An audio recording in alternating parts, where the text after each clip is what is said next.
daily lives, that will change history, that will change history, that will change history, that will change history, that will change history, that will change history.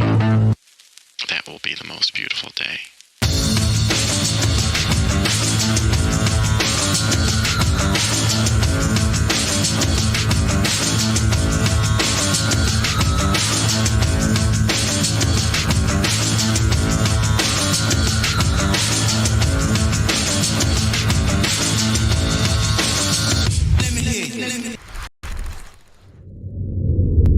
All right, ladies and gentlemen, thank you so much for tuning in this evening for tonight's report.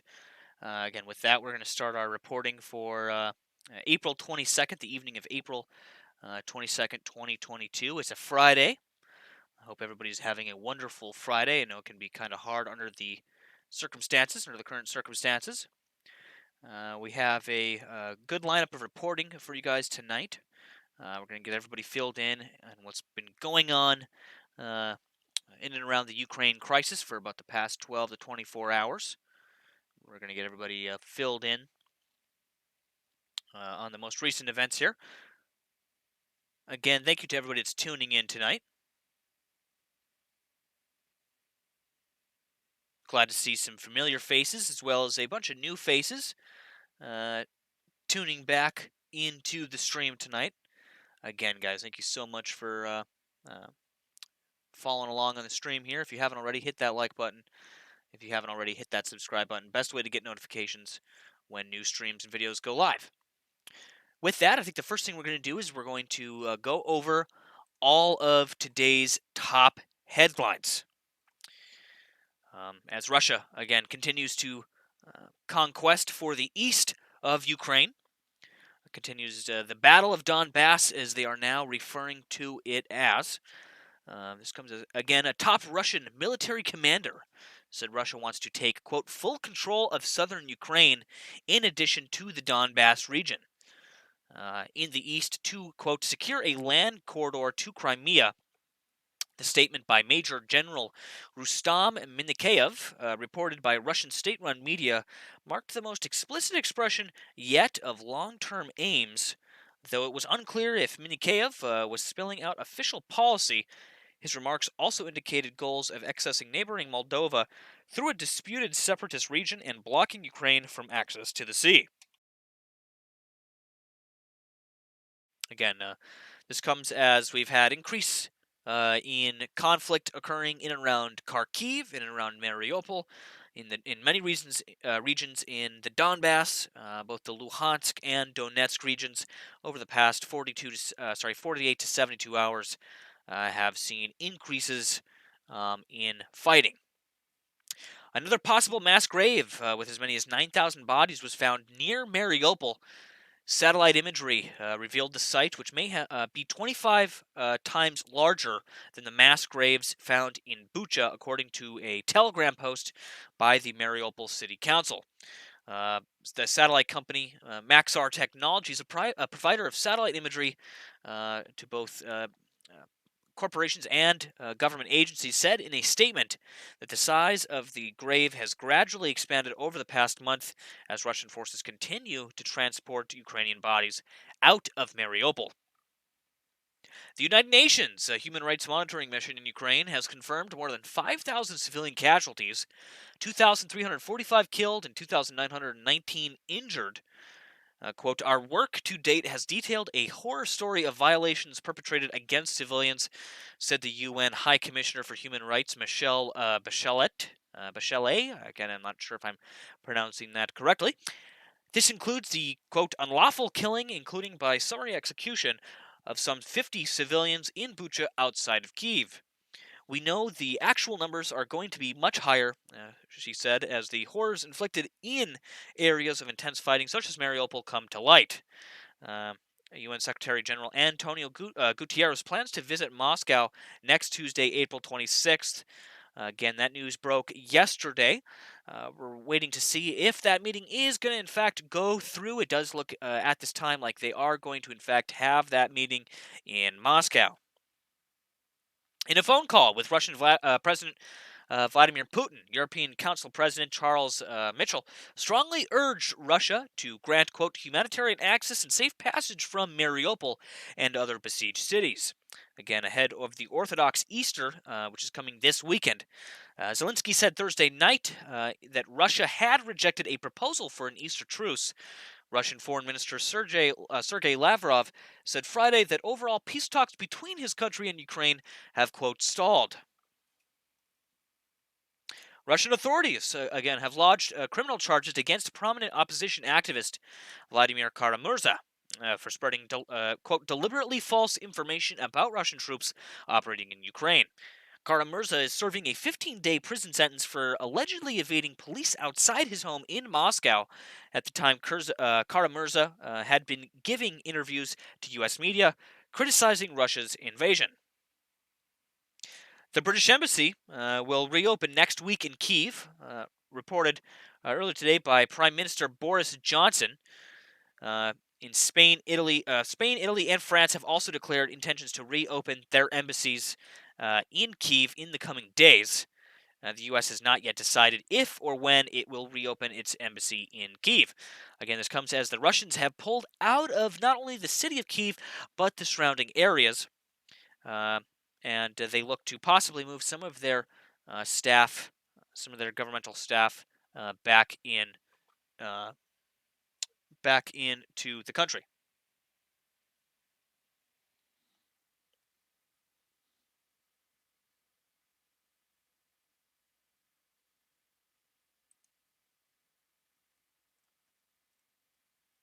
Again, guys, give me one moment here.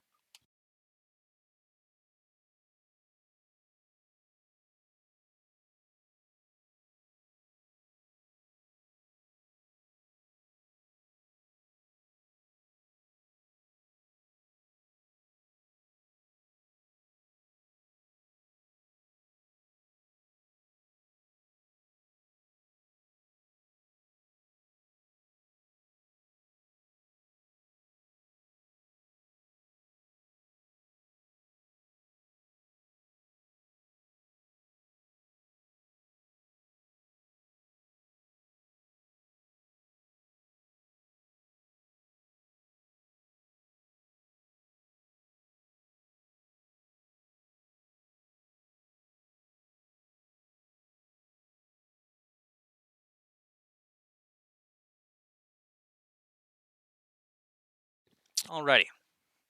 So moving on with our main headlines this evening. A cruise ship in Tallinn, Estonia, is housing Ukrainian refugees. Again, this is a breaking story. We're waiting to get some more information on this from today. Again, that cruise ship in Tallinn, Estonia, is reported to be housing Ukrainian refugees. This comes as there's an increasing refugee crisis as people leave Ukraine. We've had reports over the past few days that not just are people still leaving Ukraine, but there's a lot of people coming back into Ukraine. In a report from our friend Mehmet, actually, he reported to me just the other day that when he came back over the border into Ukraine just the other day, the border was extremely busy with people coming back into the country, people returning to places like Kiev around the city. Ukraine is looking at weapons sanctions and financing and joining Europe again to win the war, said the Prime Minister of Ukraine. Again, as he spoke during a meeting with Secretary of State Antony Blinken at the State Department in Washington on Friday. Again, Ukraine is looking at weapons, ammunition, sanctions against Russia, financing for Ukraine, and, quote, European perspectives. Looks like we have our anthem there, our hourly anthem, again, that plays every hour on the hour. We're starting a little bit early tonight, so I forgot to close that out. We will have that anthem for you guys up after this report is over, of course, on the hour as usual. Again, speaking alongside U.S. Secretary of State Antony Blinken at the State Department Friday in Washington, D.C., Shamal thanked the United States for its support Again, ahead of this Blinken meeting, he noted he had met with U.S. President Joe Biden and finance leaders from across the world while in Washington, D.C., and that he's, quote, sure that after the visit, during the next days, weeks, and months, Ukraine will win and will have absolutely perfect recovery plan.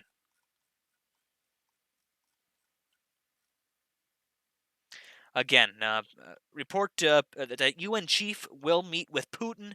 The United Nations Secretary General Antonio Guterres will visit Moscow and meet Russian President Vladimir Putin on Tuesday. Again, that's slated for the 26th. We're still waiting to see if that is going to go ahead and go through. On Wednesday, UN spokesperson said that Gutierrez was requesting separate audiences with Putin in Moscow and Ukrainian President Volodymyr Zelensky in Ukraine to discuss the urgent need to bring about peace. Again, the U.S. is not actively discussing resuming its embassy operations in Kiev, as I just mentioned a few moments ago.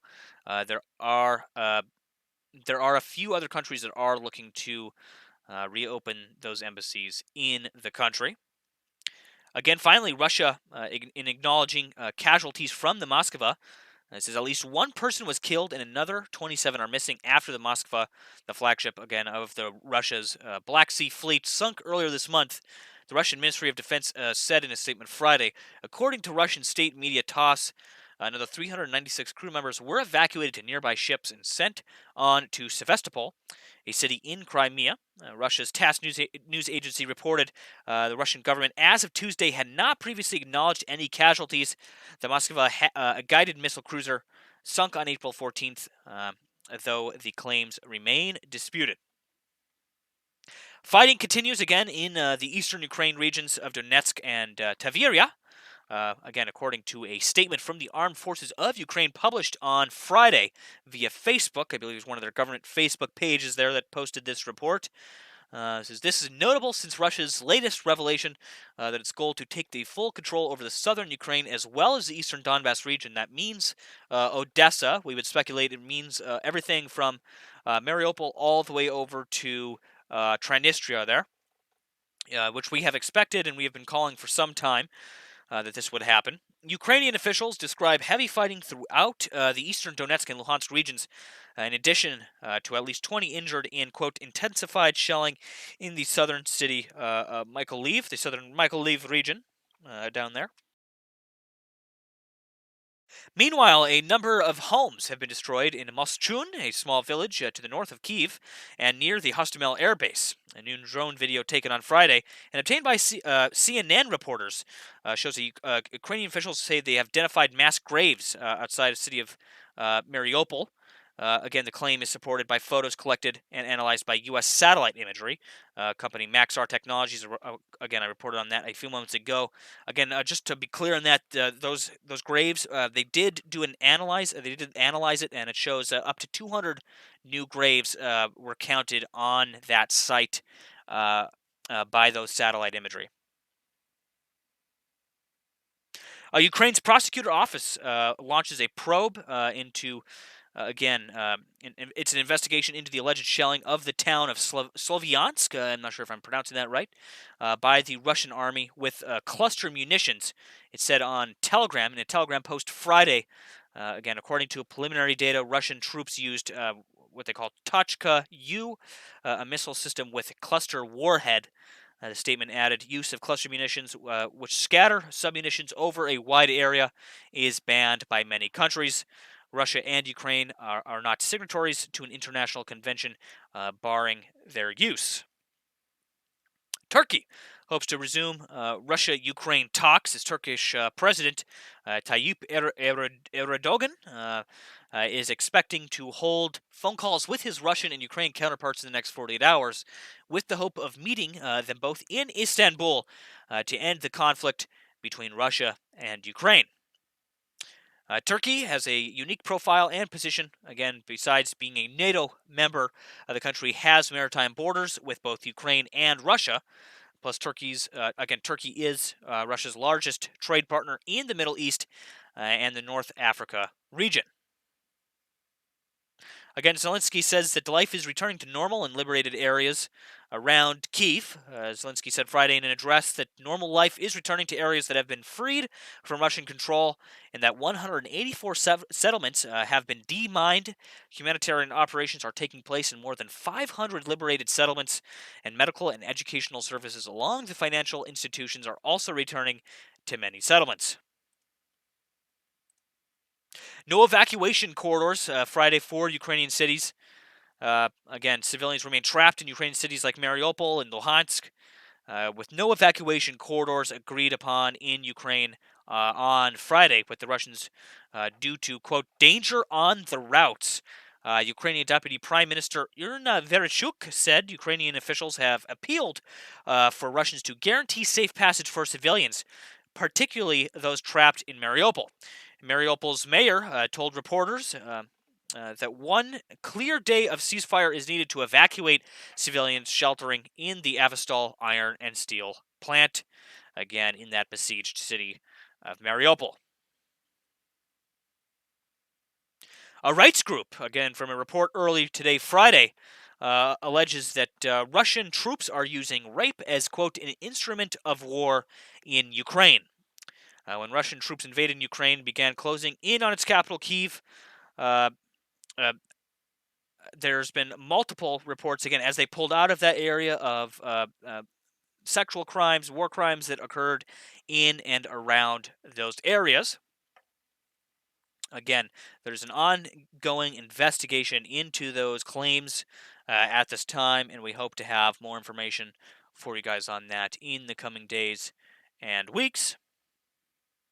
Again, human rights groups and Ukrainian psychologists say they have been working around the clock to deal with a growing number of sexual abuse cases allegedly involving Russian soldiers.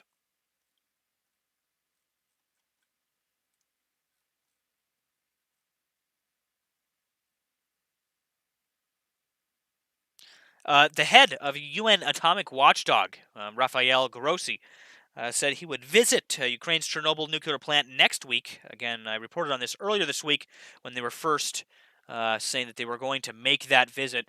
Again, it has been confirmed now that they will be making that trip to Chernobyl, to that nuclear plant. Grossi will head an International Atomic Energy Agency mission to, quote, deliver vital equipment and conduct radiological and other assessments at the site, which was held by Russian forces for, again, 5 weeks.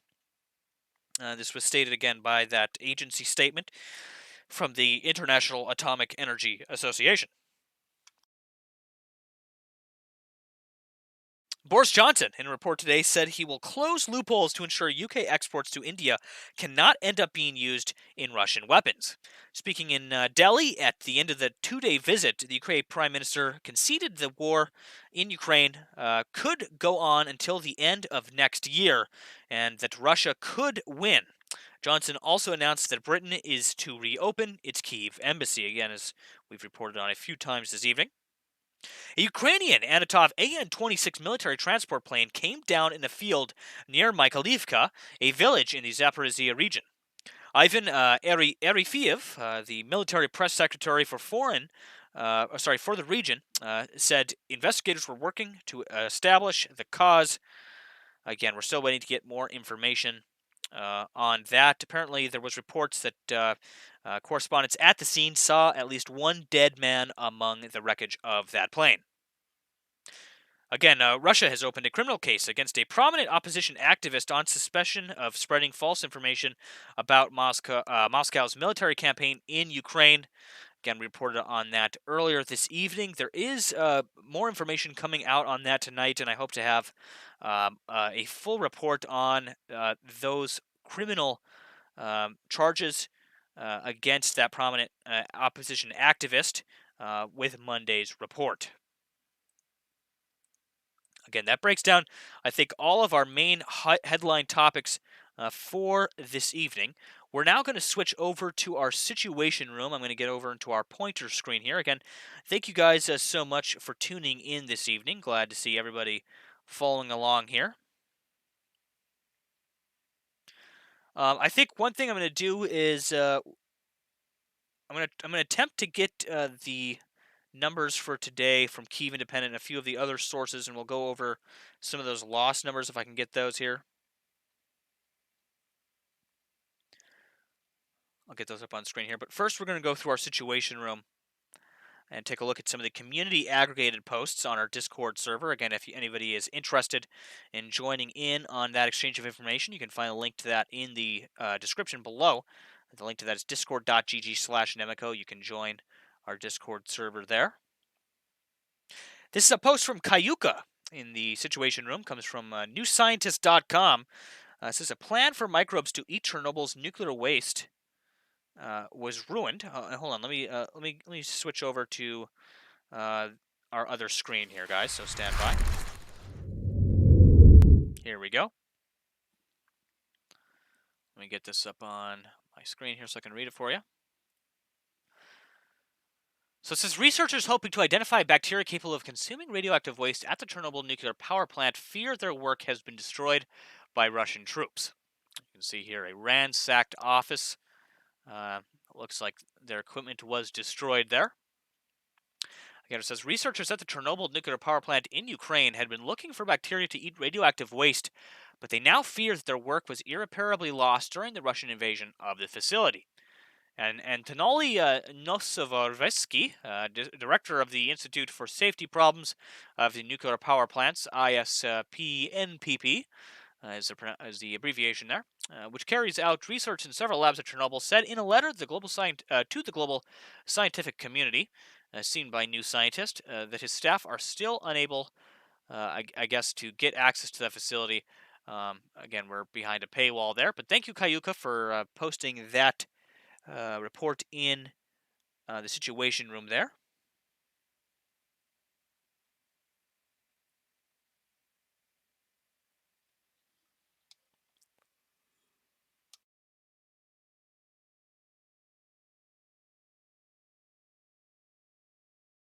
Again, this is a post from Jack over on the Situation Room. Thank you for this, Jack. This, I believe, is an informational snippet from probably a tweet or a Telegram post here. It says Russia claims 1 dead and 27 missing from the Black Sea flagship Moskva, which was struck by Ukrainian Neptune missiles. Mariupol still remains contested territory as Ukrainian troops hold out against an ongoing Russian encirclement. Russian military officials have laid out the revised plan for the special military operation. Their goal is to now control the east and south of Ukraine, the conquering and controlling of the Donbass region as well as the southern Ukraine to ensure a land corridor to Crimea. The mayor of Mariupol, Vadim Boyachenko, has stated that a mass grave has been created by the Russians in the town of Manhush and may contain several thousand bodies of Ukrainian civilians killed in the fighting.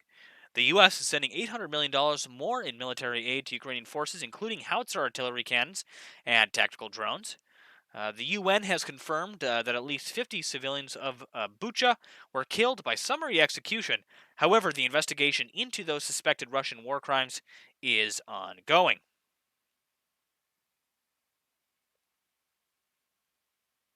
The United Kingdom plans to reopen again its embassy in Kiev. There's a few other countries that are looking to possibly open their embassies there as well. Pyrotech, thank you so much for tuning in this evening. Thank you guys so much to everybody that's tuning in this evening. Yep, we did start a little bit early tonight for tonight's report.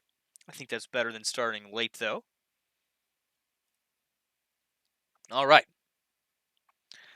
This is from Proc Thing over on the Situation Room. Thank you so much for posting this. It's a post from a Twitter account called The Rage X. In a post here again, possibly unconfirmed, says the British Ministry of Defence has announced that they will be deploying from the Joint Expeditionary Force a regiment of Queen Royal's Hussars. Again, I'm not sure if I'm pronouncing that correctly, which is a part of the Royal Armoured Corps to Finland to reinforce the conduct exercises alongside Finnish battle groups. Again, they're looking to fortify their borders in a lot of these areas, in a lot of these Baltic states. So it's not surprising to me that they are going to be deploying those forces there.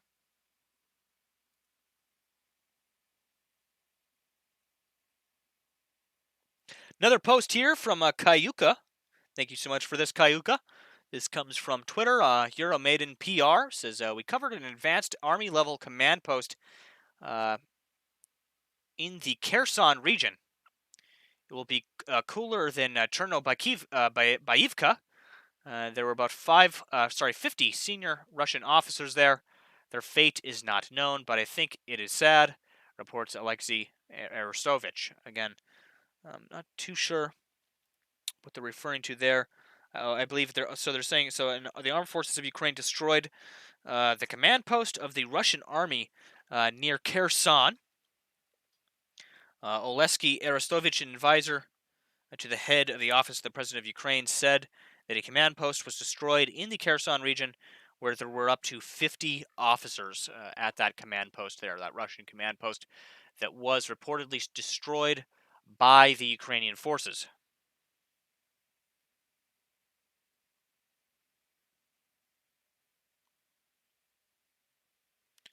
Another post from Kayuka here. Thank you so much for posting this. It says Ukrainian Chief Intelligence Directorate says the Kremlin is continuing to purge of top management of Russia's army and fleet. The Chief Intelligence Directorate of the Ministry of Defense of Ukraine has information that following defeats of Russian troops on land and the destruction of the Moskva, the flagship of Russia's Black Sea Fleet, a new wave of repression against the command of Russia's army and fleet has begun. Source on that is Vadim Skibitsky, a spokesperson for the Chief Intelligence Directorate of the Ministry of Defense of Ukraine. Details on that, according to the Ukrainian military intelligence, Admiral Igor Osipov, commander-in-chief of Russia's Black Sea Fleet, has been dismissed and arrested. Investigations are being conducted against Sergei Pinichuk, chief of staff, first deputy commander-in-chief of the Black Sea Fleet. Some very interesting reporting there. Thank you so much for that, Kayuka.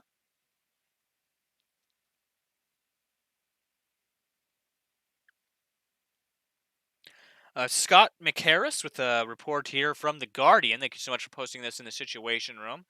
Says Russia is still bombing the Avestal steelworks.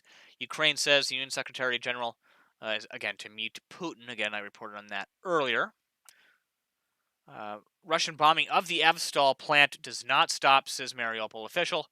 Russian forces are continuing to drop bombs on the Avestal iron and steelworks, according to Petro Andrioshenko, an advisor to the mayor of the besieged Ukrainian city of Mariupol. Fears are growing for the hundreds of civilians holed up in the steel factory on Mariupol's left bank, with the last remaining outgunned contingent of Ukrainian fighters. Russia's President Vladimir Putin yesterday ordered his forces not to storm the factory complex after his defense minister Sergei Shoigu admitted the Russian army was still fighting thousands of Ukrainian soldiers there.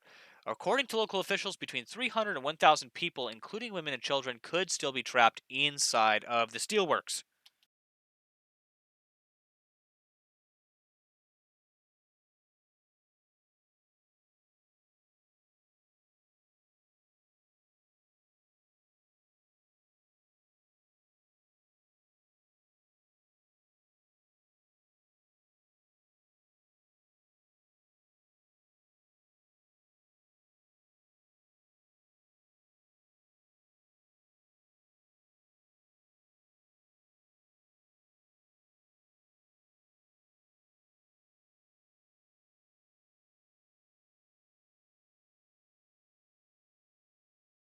Alrighty, moving on. Sorry, I'm just trying to find some of the other posts here, just filtering through the ones that are notable. Pyrotech, thank you so much for posting this in the Situation Room. Pyrotech has been on the server for a while. This comes from a Twitter account, Ina Sovasun.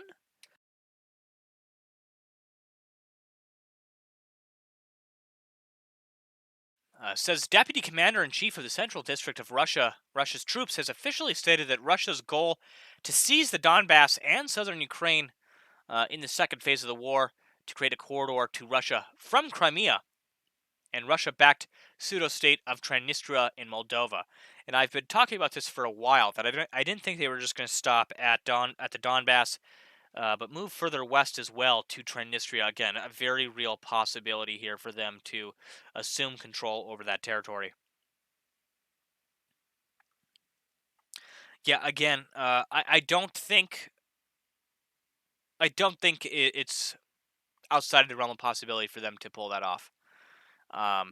Given again, kind of their current shifted strategy here in the east.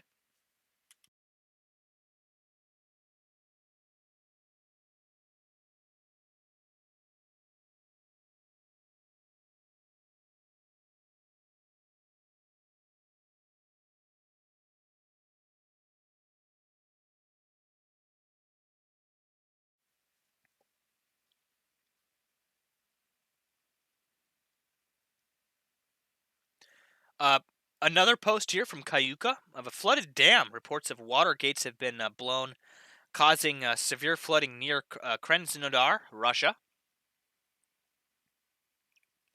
It was actually on the live UA map here. Some images here of that flooding. Again, I'll have to get more information on this. This is an emergency situation has been declared in Bryansk due to the spring flooding in that area.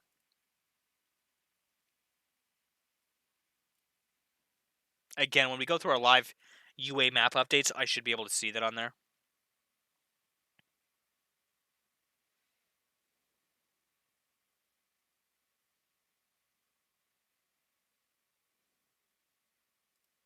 Scott McHarris posted this on the Situation Room. Thank you so much for posting this over there. It says Japan says India refused to accept a cargo plane for Ukraine aid.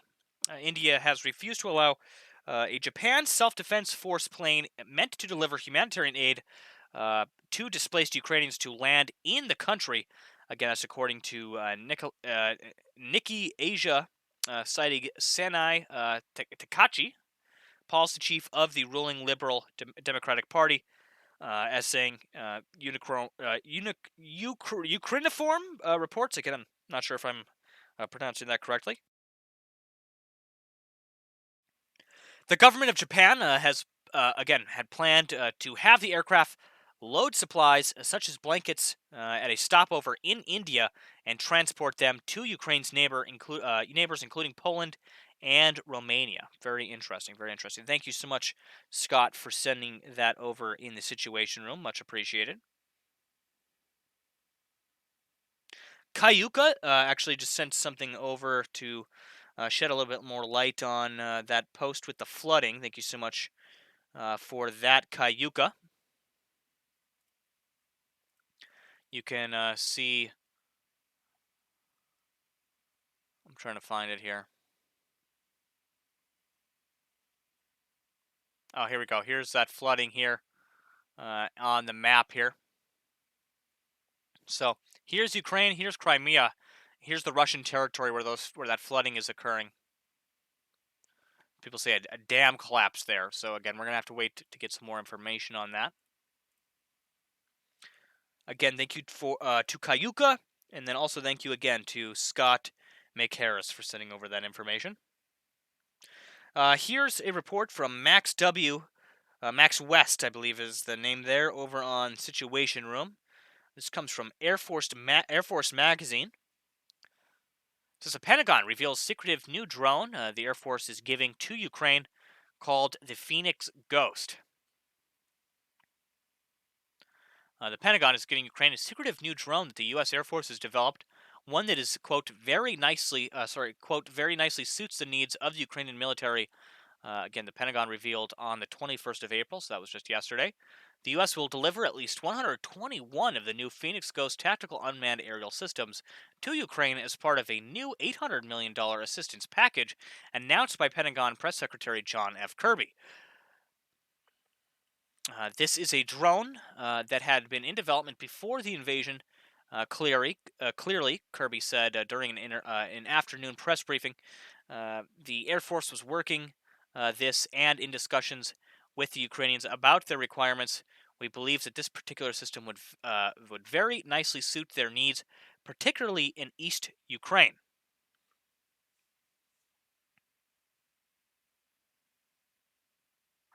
The exact capabilities of the Phoenix Ghost will offer to Ukraine are being kept under wraps, as Kirby declined to comment, but he did say the drone is, quote, akin to the Switchblade drone that the U.S. has already delivered to Ukraine. Switchblades are often referred to as kamikaze drones or loitering munitions because they are capable of flying over a target before crashing and detonating. In a precision strike, different versions of the Switchblade can fly between 15 and 40 minutes with a range from 10 to 40 kilometers. So quite a bit of range there on those drones, those armed Switchblade kamikaze drones.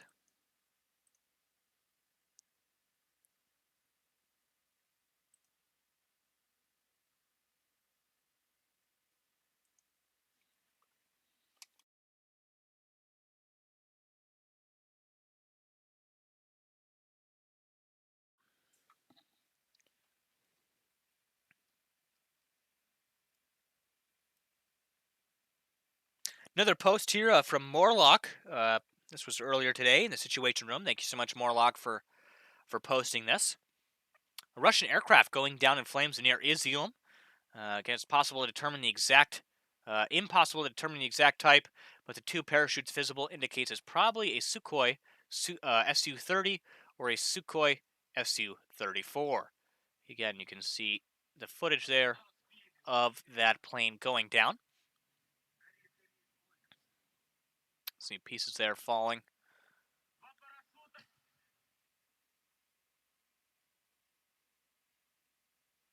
You can hear a pretty big blast there as well.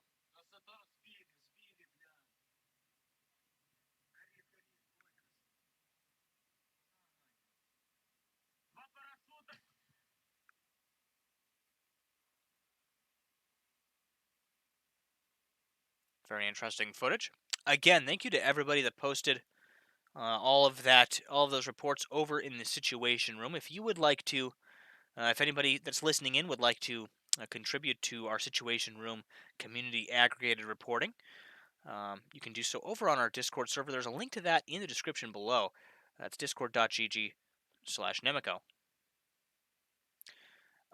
This is a post from CD Media, a mod over on our Discord server. Thank you so much, CD Media. This is the last one here. You just posted this at 8:16, so I figure it's worth mentioning here. Russian TV is musing about nuking New York City.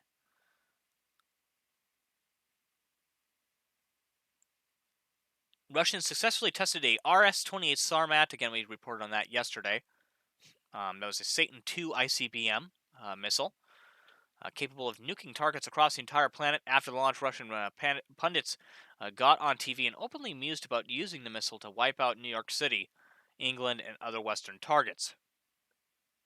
Meanwhile, on Russian state TV, hosts and panelists giggling uncontrollably while discussing nuclear strikes against the continental territory of the United States. Can you imagine any of our prominent media anchors laughing at the idea of destroying cities? Again, let's watch this here.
Some very interesting and stark footage again from that Russian TV outlet there.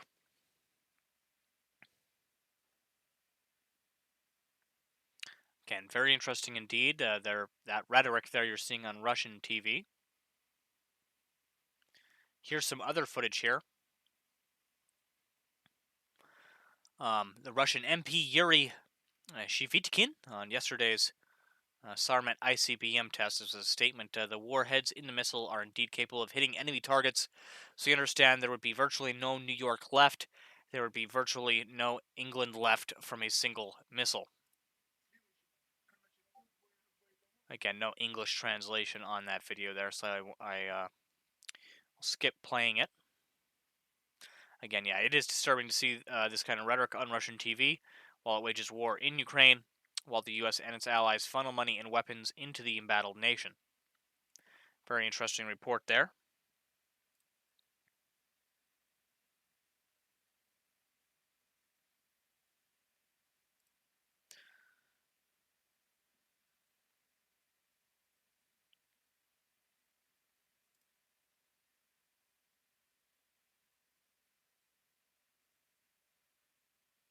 Another post here from Rat Lady, Rat Lady, over on the Situation Room here that just came in. Again, I'll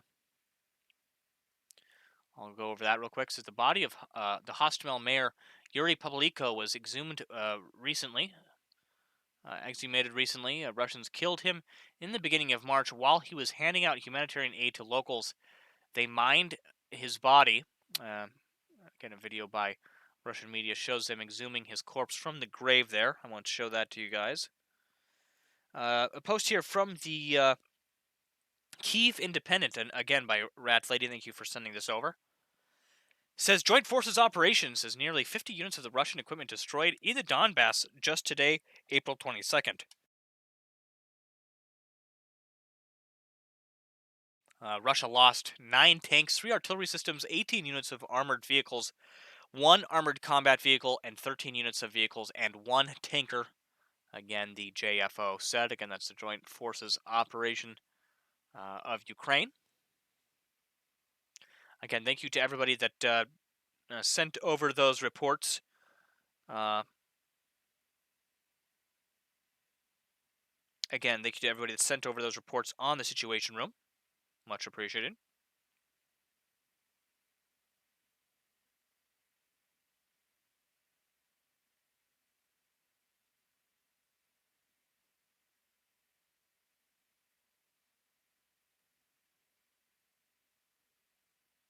I think what we're going to do now, again, is switch over to Live UA Map, and we're going to start going through reports from this evening. We're going to kind of go through the past about 12 to 24 hours or so and bring you guys kind of the in-depth on what's going on in Ukraine, again, over the past about 12 to 24 hours here.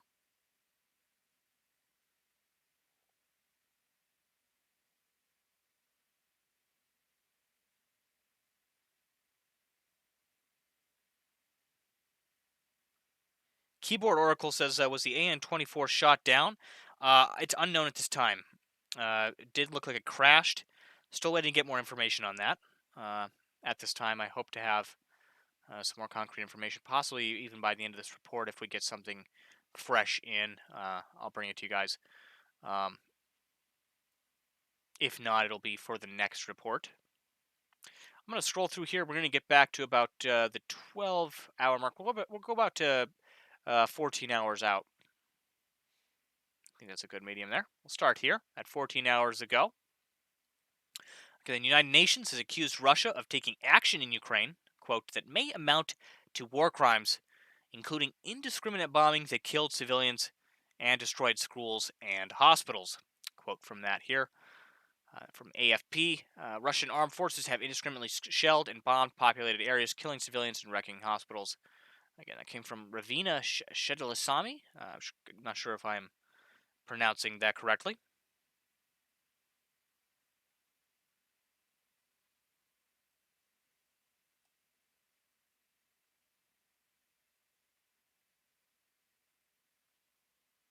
At 13 hours ago here, full control over the Donbass land corridor to Crimea and over the south of Ukraine in order to connect with previously occupied Russian Transnistria, announced plans of current military activities of Russia again. We've been looking at that possibility for a while now, and it's been on the list of speculative options of the Russians again, and so it's there. They've now stated that it's possible or even probable that they are looking to do that. Only time will tell if they will go as far as Odessa. We're gonna have to wait and see. 13 hours ago, image again from the site of that crashed AN-26. I know you guys were just asking about that in the Zaporizhia region. There was one body spotted in that wreckage. We're still waiting to get more information on if it was shot down or not, but you can see an image of that crash there. 13 hours ago, Russian missile strikes in the Druzhkiva in the Drolapelia. Again, not sure if I'm pronouncing that 100% correctly, but you can see it here on the map in the east. You can see just how much fighting has ramped up here in the east of the country over the past about 24 hours or so. You can see a lot of reports of shelling and bombings up from Kharkiv all the way down to Mariupol. 13 hours ago, 2 killed, 1 wounded as a result of shelling in Nova Zoria, a village in Kherson region, by the Russian military.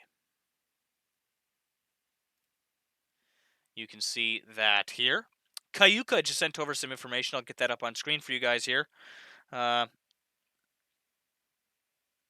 Apparently, the Zaporizhia Regional Military has identified the cause of that AN-26 crash. The investigation revealed the crash was caused by fog and low altitude, due to which the aircraft became caught in high-voltage power lines. I had also heard some other people saying that it might have hit some power lines or a power pole or something. Again, you can see that here an AN-26 aircraft in Zaporizhia Oblast was caused. The crash was caused by fog and low altitude.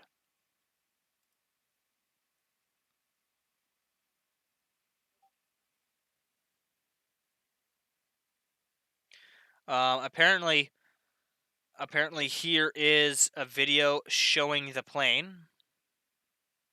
Allegedly. Again, sent over by Kayuka. Thank you so much for sending this. Apparently this is after it hit the power pole. So it had just hit the power pole there. You can see the puff of smoke, and then it starts on fire right there. You can see it starting on fire. So apparently due to fog and low altitude, they had kind of struck must have struck a power line or power pole of some kind, which caused them to go down.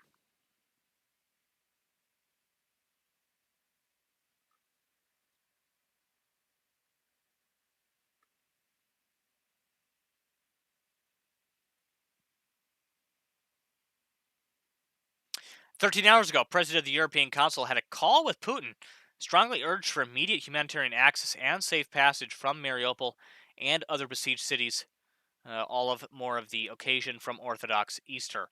Again, they're calling for that ceasefire over the Orthodox Easter weekend. We'll see if they'll be able to pull that off.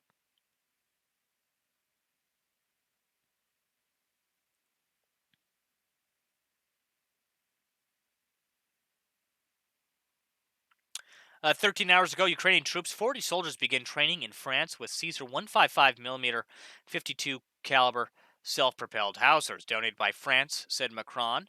There's a lot of artillery hardware going into Ukraine, and they are looking to train Ukrainian personnel in the use of said hardware.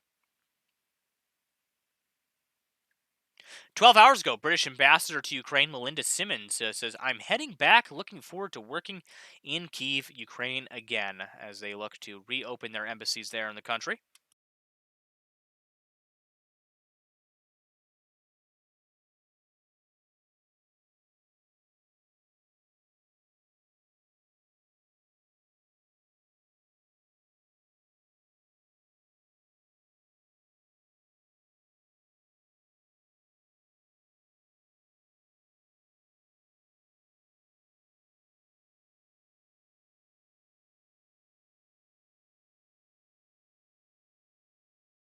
"12 hours ago here, Polish Prime Minister Morawiecki, again, I'm not sure if I'm pronouncing that right, said, we talked about how after opening of the Polish-Slovak interconnector to help Slovakia to become independent from Russian gas. It's been a big topic for them recently, getting independence from Russian oil. Blocking further sanctions, whether it is Germany or Hungary, we are equally indigent, indignant. Slovak PM said that he feels disappointed about Hungary's stance on Russia. Again, 12 hours ago, Poland's prime minister says that confiscating Russian assets in Europe should be a source of additional funds for the reconstruction of Ukraine and aid for refugees. He asks the European Union do want to return this frozen property to the Russians after all the crimes that have happened. It would be immoral. 12 hours ago here, Russian troops attempted a breakthrough near Vernopila of Kharkiv region, but failed. Again, you can see the reports there on the map as they tried to move down from the north here and take Kharkiv as well as Izium. Basically, this whole region here as they move down and try to eventually link up with forces down here coming up from the south out of Mariupol. Mother Saki said, I just posted more on the Ukrainian AN-26 that went down in the Situation Room. Again, thank you to everybody that's posting information on that plane downing. Again, guys, remember, it's a Ukrainian AN-26 that went down. I feel like a few of you guys were confused there. It's not a Russian plane. That was a Ukrainian plane that went down.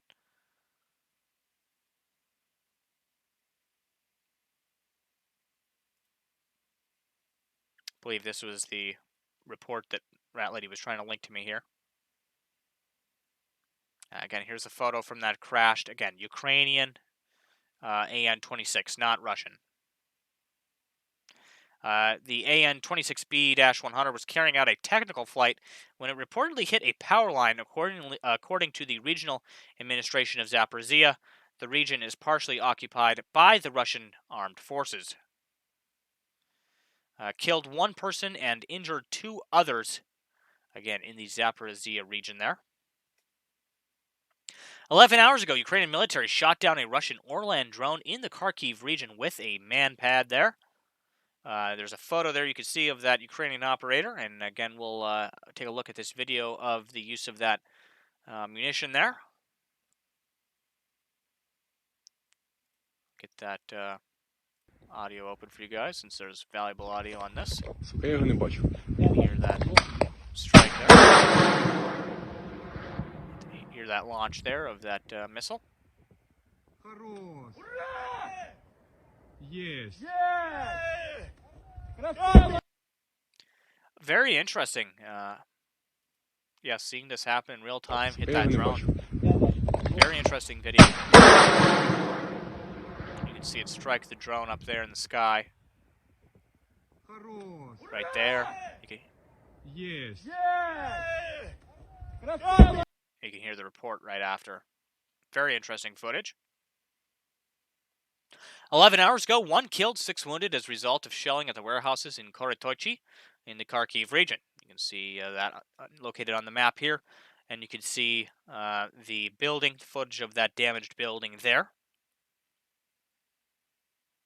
Again, thank you to everybody that's tuning in this evening to the stream. Welcome aboard. Thank you guys to everybody that's new. If you haven't already, hit that subscribe button. Best way to get notified when the streams go live. Moving on here, 11 hours ago, Russian troops shelled Barnakovi. 1 person was killed, multiple houses were damaged. In fact, you can see in the image here the damage to those houses. They're absolutely destroyed, peppered with shrapnel there. 10 hours ago, reports of explosions in Kherson region. Again, down by Crimea here. As those Russian forces are looking to move further westward, there's definitely been quite a bit of conflict in that region.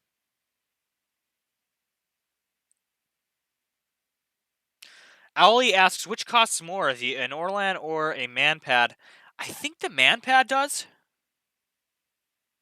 if I'm not mistaken.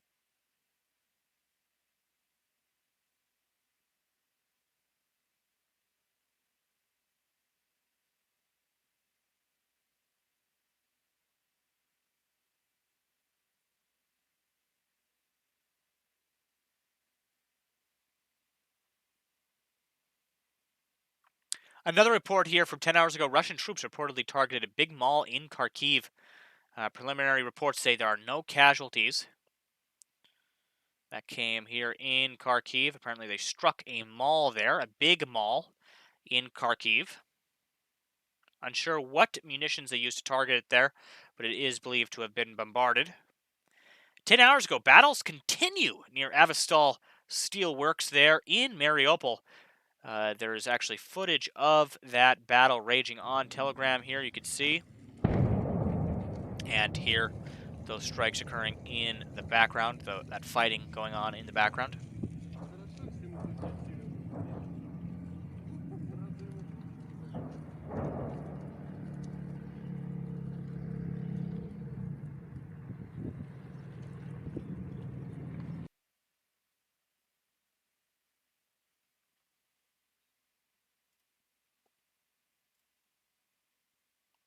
9 hours ago here, Ukraine and Russia held another round of talks on April 21st and 22nd, says a Ukrainian negotiator, Erahemia.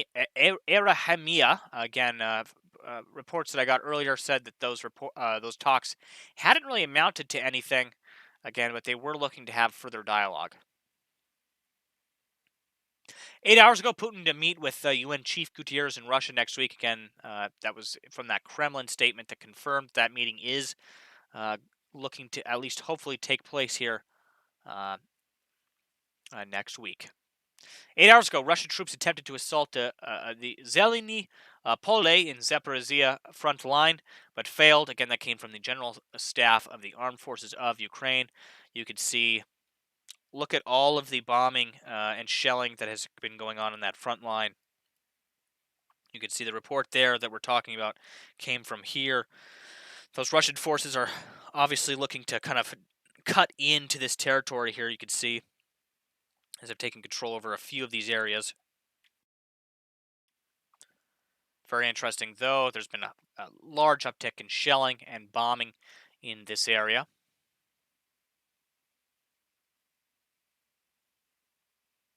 Six hours ago, the Russian army conducted missile strike at the agriculture vehicles garage in the Selenokovy district of the Dnipropetrovsk region.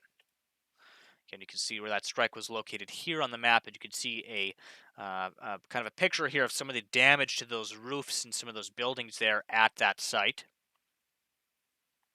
6 hours ago, Russian military column destroyed in the Kherson region. You can see a picture of one of their turrets popped clean off there. Is probably the autoloader. Had an ammunition cook-off there, sending the top turret flying through the air. You can also see a video here of that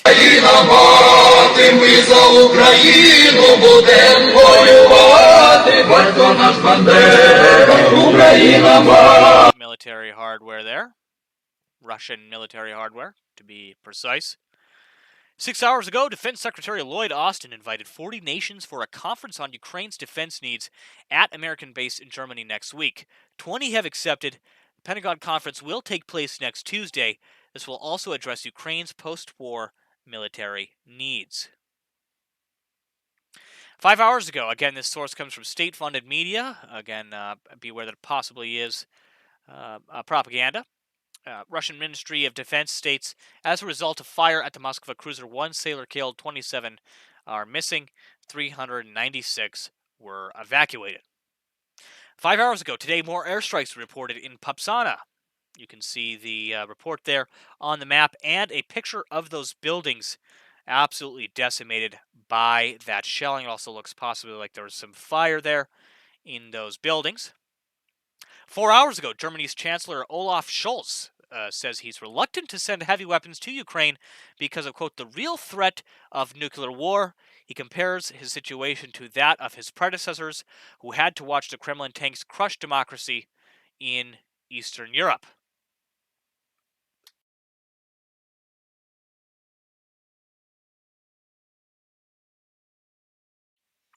Again, I think maybe that audio there for that video was a little loud. Apologies to any headphone users.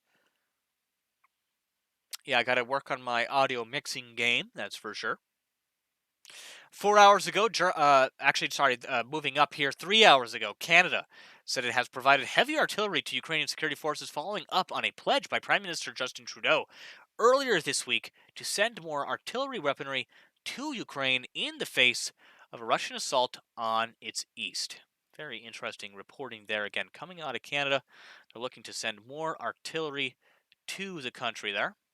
4 hours ago, we had air raid sirens in Donetsk Oblast. Those just popped up there, and as well as Odessa Oblast as well. So very interesting. And Vinnytsia Oblast had, and Chernivtska, Kiev Oblast, Kiev, Sumaska, Kharkiv. So quite a few just popped up here. In fact, you could see them all around the country. Right on time, as usual. All of these blue markers are all of our air raid alerts that are coming in this morning. Just to go through a few more community posts that people have sent over. Rat Lady posted this in the Situation Room just now. This is a Russian improved Kilo-class sub spotted near Sevastopol. You could see that image there on screen behind our login prompt there. Sorry about that. Kayuka with another post just here. Again, this comes from Twitter. Sanctions imposed on Russia after the start of the war against Ukraine are effectively ruining the Russian economy and dealing crushing blows to the Russian military-industrial complex, but we need to press harder. Again, production at the Ulanovsk mechanical plant is de facto halted due to the lack of necessary components. Until recently, Germany was its main supplier. The plant is unable to currently continue manufacturing on its own, again, as they look to put the pressure on the Russian military machine there. You can see it is starting to work as some of their factories are unable to produce certain pieces of equipment due to lack of parts. Kayuka with a little bit of a positive bit to end tonight's reporting on. This was from Kiev Metro charity concert today, posted on Twitter. Thank you, Kayuka, for sending this over. I will show this. Again, the Golden Gate Metro station in Kiev looks to be a rain concert there that's happening. That's Kiev Metro station there.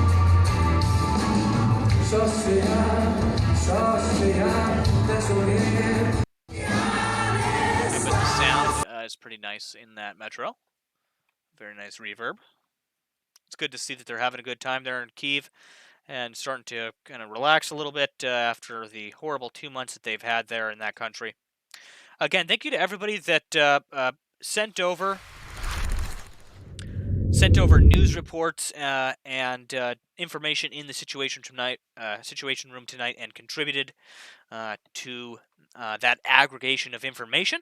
I'm going to switch gears now to a little bit of a Q&A with everybody in the chat. I will take questions from you guys and as well as read some comments.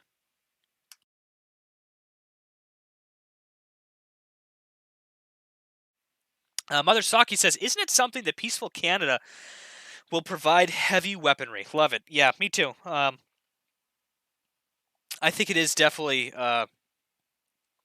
kind of interesting, such a peaceful country. You think about Canada, you think of them kind of as a peaceful country, and at the same time they're sending over heavy artillery weapons and munitions.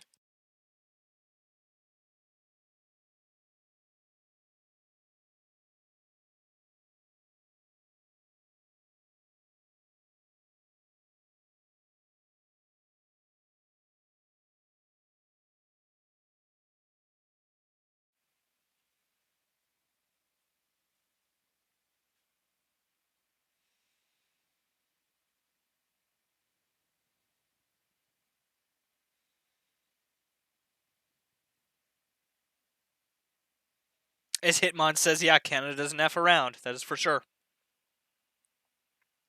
As Keenan says, Putin has questioned the legitimacy of former Soviet republics, claiming that Lenin planted a time bomb by allowing them. Interesting. Self-determination in the early years of the USSR. In his speeches, he appears to be attempting to turn back the clock, not to the heyday of the Soviet communism, but to the time of an imperial Russia. Yeah, that seems to be a misconception I see a lot of people have, is that Putin, wants to reinstate the glory of the Soviet era, and it's not. He wants to go even further back. He wants to instate the glory of imperial Russia and not necessarily communist Soviet Russia.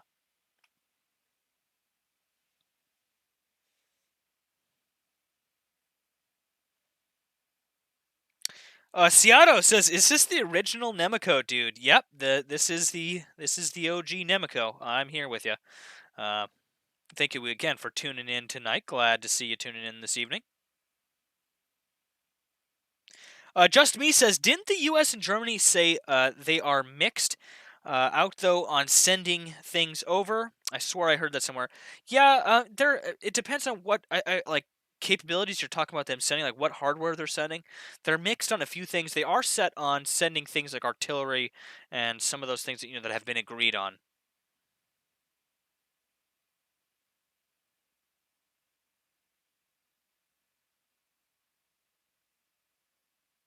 As Bofet says, interesting comment there, says, "Peaceful doesn't mean you stand by when wrong is happening." That is very true. Very true. That stark difference there. Dirk Matthews says, "Is it true that George McBird on Discord is in reality Dasha in disguise?" Maybe. Possibly. Too Tall says, "You want to know how bad the Canadians are, or so you want to know how bad the Canadians are? Check out the movie The Devil's Brigade." I'll check that out. Thank you so much for that suggestion, Too Tall. Again, thank you so much for tuning in this evening.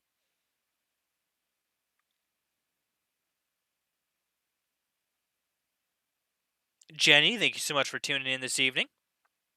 The truth is always good.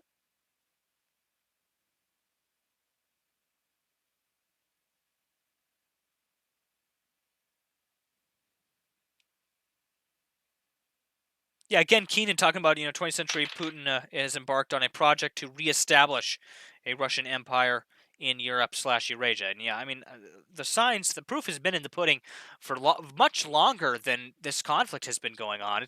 He's been making steps towards that goal for, I would say, 10 years now or so. Yeah, by far.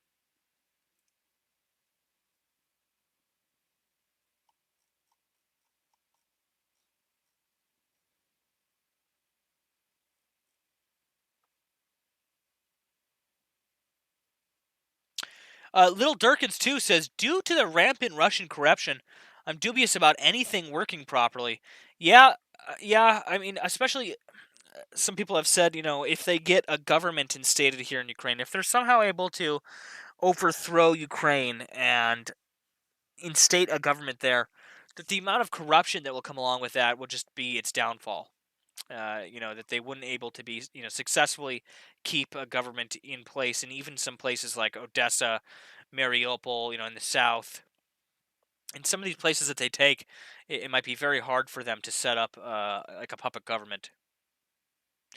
Dwayne says, "Hello from Wibbity Island." That's awesome, man, that you're tuning in from an island. Awesome to see you tuning in this evening. Thank you so much for watching and following along here. Benny Hill, thank you so much for tuning back in. Says, "I missed you over Easter." Well, thank you so much, Benny Hill, for tuning back in. Glad to see you here.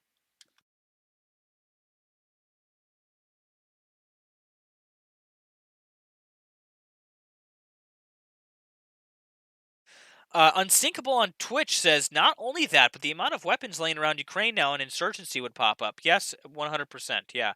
Not only would they have the insurgency, but they would also have the internal issues, corruption amongst ranks, etc., that you would probably see in some of these areas that have been captured.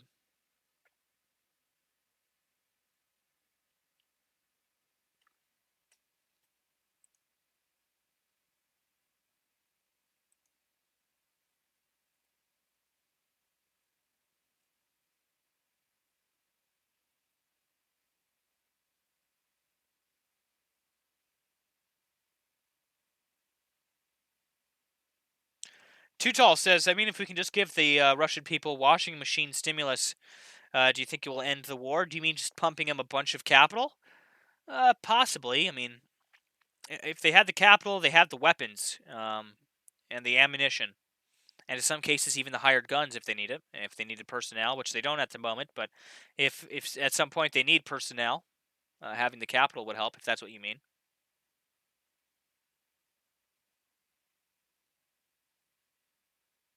Pat Wolf says, having worked in the military manufacturing, it takes months to manufacture parts to specific. Believe he means or like for specific uses. Yeah, I mean, I 100% agree with that. I think if Russia again is looking to pump out more military equipment, if the U.S. is looking to pump out more military equipment, it's going to be happening, over the course of months and not weeks, as it does take quite a while for them to get that equipment pumped out. Carolina Cajun says, Nemico Network, well, if it's true Putin is wanting an imperial Russia, his army is definitely on the same level as the last imperial army. Well, right on there, Carolina Cajun. Thank you so much for tuning in tonight. Beetle says, any updates on Russian Defense Research Institute burning yesterday? No, I actually don't have any updated information on that at this moment in time. Yeah, apparently 7 died at that Russian Defense Institute. Last numbers were 6 as of yesterday, but earlier today that number got updated to 7 people dead at that fire. Again, still waiting to get more information on that. I hope for Monday's report to have some information on that fire that occurred there. Pocky says, eventually there's going to be more angry Russian mothers with dead sons than there is Russian police or military. At the current rate, I wouldn't put it too far off there. It definitely will be a further uprising, and I think Putin will definitely see an increase in the amount of backlash he's going to be getting as the body bags begin to pile up back there in Russia.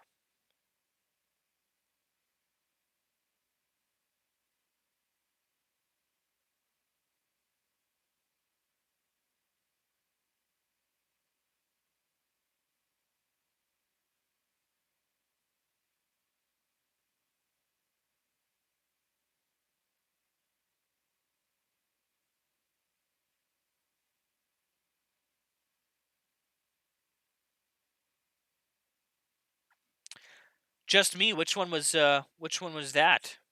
If you don't mind me asking.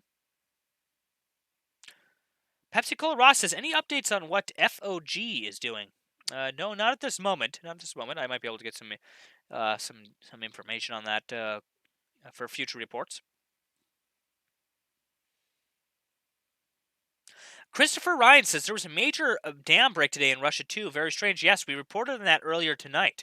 I hope to have more information on that for my next report for you guys. But yeah, that's definitely some interesting activity. There's been a lot of activity happening on Russian soil that we've seen over the past 3 to 4 to 5, I would say about 5 days. We've seen a bunch of information coming off of Russian soil of activities and events happening there. So we're going to have to keep a close watch on that.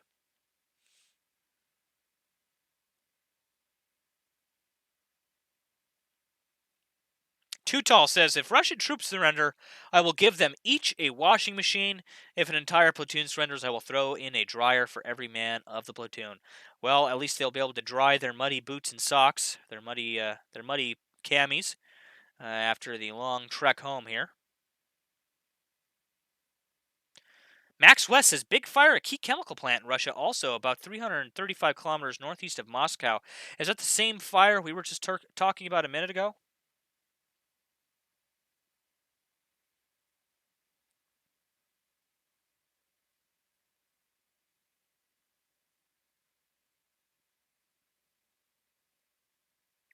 Jonathan, thanks so much for tuning back in. Says, I still remember the first day this popped off. Nemico said he had to go to bed. Yeah, back then I staying up for 24, 32-hour periods, bringing you guys these reports definitely wears you out after a little bit.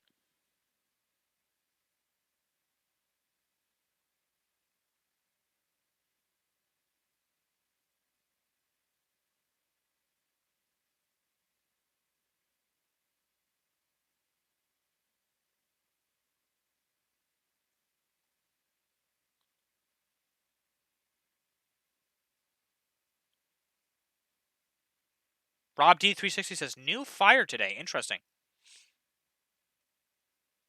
So that's a new fire. Okay.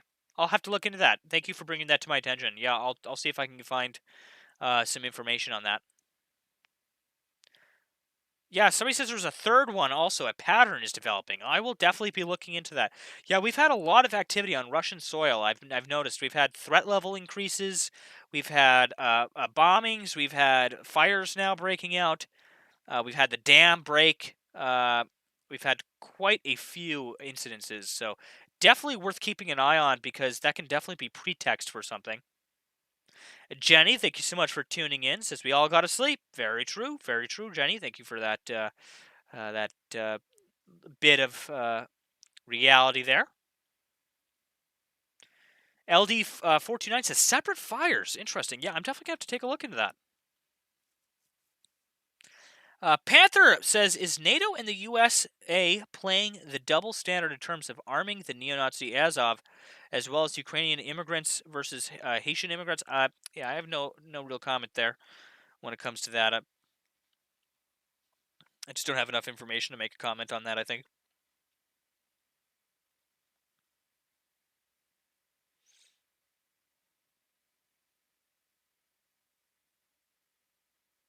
Benny Hill says, Nemico, I missed the Avatar briefings.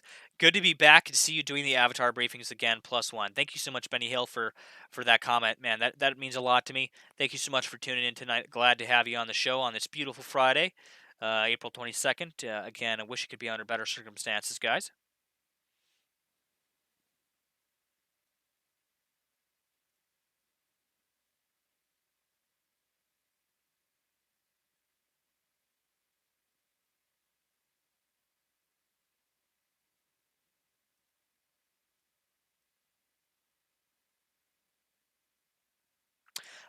As Pocky says, 2014 was not Ukrainian riots; it was removing Russian puppets. Yeah, I believe in some regard you're right. If you're speaking to Maidan and the situation which unfolded back then.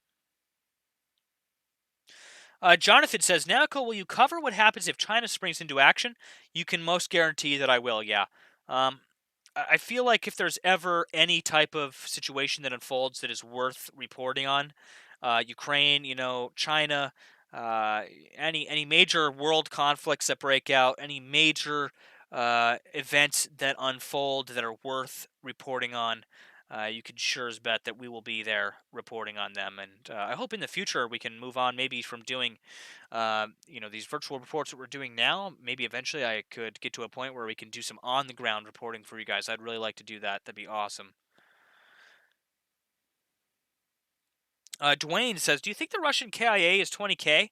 I don't actually have the updated numbers yet, but last time I heard there was speculation, estimation. I wouldn't say speculation. There's estimation that those numbers could be, right up around 20K at this time. Again, that's estimation though, and those numbers are obviously, way off, given that it is wartime. It's going to take a while for us to get concrete information.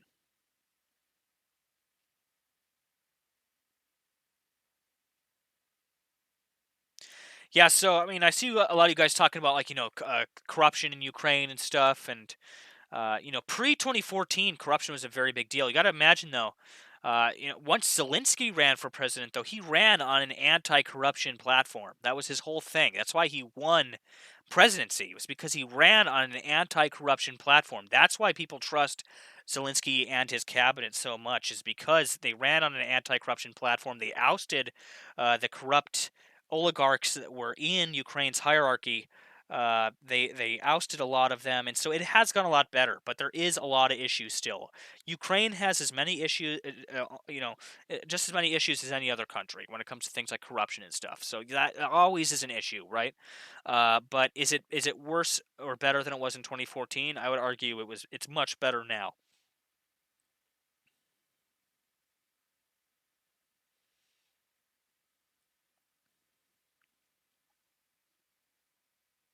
Yeah, as throw 1111 says, Kiev independence estimate currently is 21,000 casualties for the Russians.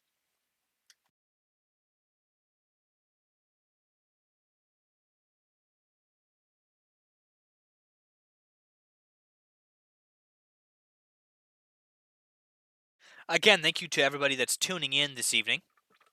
To everybody that's tuning in on YouTube, if you haven't already, hit that like button. Best way to get the algorithm's attention. If you haven't already, hit the subscribe button. It's the best way to get notified when new videos or new live streams go live.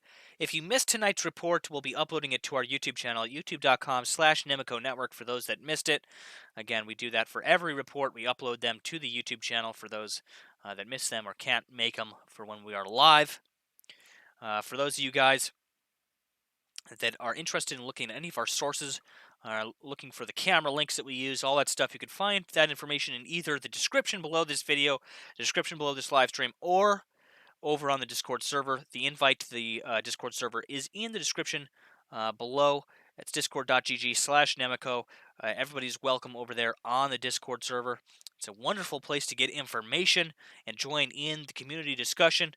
We have a multifaceted community, not just about Ukraine and the open source intelligence side of things, but for gaming, IT, software development, all sorts of topics. Everybody's welcome over there. We'd love to have you guys. Make sure you read the rules first, of course.